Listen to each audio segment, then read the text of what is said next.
My name is John Stenger, and today I'm going to talk to you about the $15 minimum wage and why we shouldn't vote for it. The minimum wage is obviously a hot button issue in our country. While nobody is arguing that the people on top could stand to make a little bit less than they do now, it's better for employees to make their current wages than for us to increase them. It is important to remember that people on top will always make the same amount.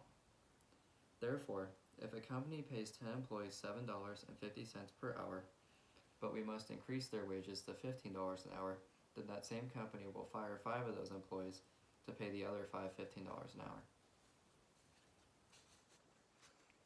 A common argument is that employers turn higher profits at these wages, but in a world run by profit, these companies will do what's in the best interest of profit. Therefore, if it truly did turn higher profits, then they would already be doing it. A $15 minimum wage would cause more damage than it's worth. The price of goods will increase. An estimated 1.4 million people will be unemployed, and not all states will be impacted in the same way. The first reason why this is a bad idea is because this would greatly speed up the process of inflation.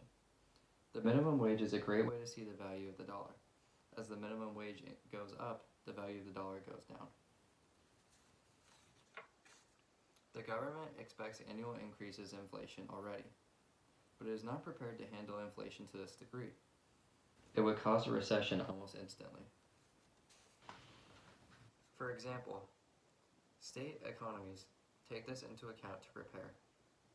In New York, a dollar is only worth about 85 cents, but in Alabama, it is worth $1.08.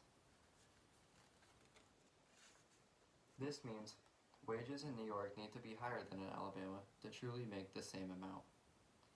$15 does not go as far in New York as it would in Alabama.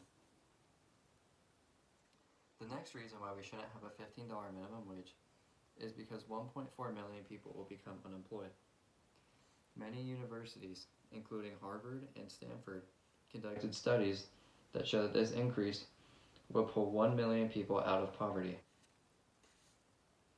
However, it would simultaneously put 1.4 million people into poverty, resulting in 400,000 more people in poverty than to begin with.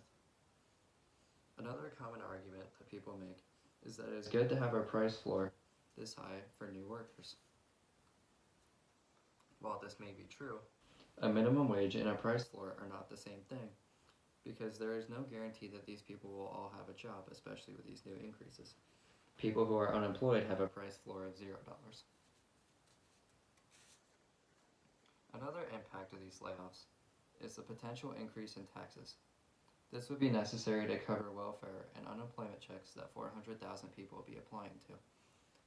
Therefore, they would be making less of their paycheck than they normally would be before these increases.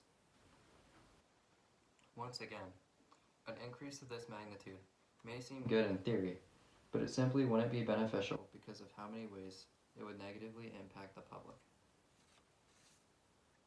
Next, people may argue that a $15 minimum wage would help people in minority communities. However, Harvard studies suggest the opposite. Since minimum wage jobs are typically minority-run occupations, when layoffs are made, it will disproportionately affect these minority communities. Therefore, it would be bad for these communities if we were to increase the wages to $15 an hour. Finally, the most important point is how it impacts states differently. For example, California's minimum wage is $12, but Mississippi's is $7.25 per hour. In California, this is only a 25% increase of their current minimum wage. But in Mississippi, it is over double the current minimum wage. This means increasing California would have minor impacts, but it could tear apart states like Mississippi. The average wage is only $14.23 in Mississippi amongst all workers. To put this into perspective, this is the same as increasing California's minimum wage to $33 per hour. This is obviously unattainable for California employers. However, that is the same as what the increase would be doing to states like Mississippi, with a national increase to $15 per hour. I believe that the minimum wage should be decided at the state level, because the state knows what employers should be paying better than other states would. It should not be up to people in small states to decide what big state employers pay, just like big states shouldn't decide for small states. Keeping it at the state level does what works best for everybody involved.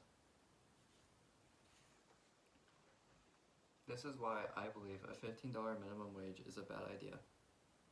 To conclude, a $15 minimum wage would cause more damage than it is worth. We should trust the studies and projections and do our best to prevent high unemployment rates. Thank you for listening and have a great day.